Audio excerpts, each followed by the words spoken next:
This state-owned property in South Butte is still being considered as one of the locations for the new women's prison. But city officials in Butte want the state to know that many people in the mining city want the state to look somewhere else. That's been a challenge because, most of the feedback that we've got has been negative and not wanting the women's prison here. Earlier this year, the Montana Department of Corrections announced it was seeking a location for the new $220 million women's prison. Recently, the DOC asked cities being considered or interested in hosting the prison to submit a request for information by October 16th.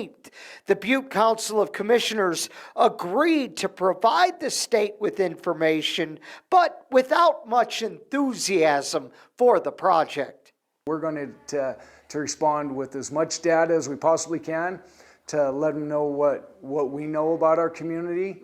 And then for them, I think they need to come back and find out what the community support is. The Department of Corrections is considering several locations and has not made a decision.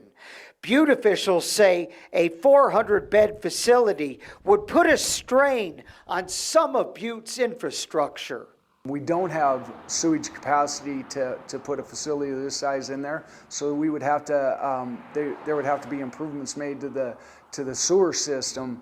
There's also concern a new prison would draw staff from the Butte Detention Center, which is already low.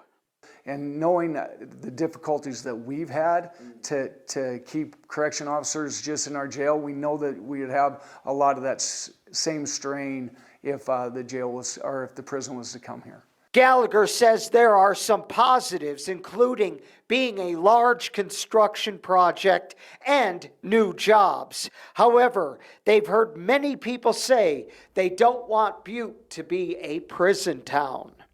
In Butte, John Amy, MTN News.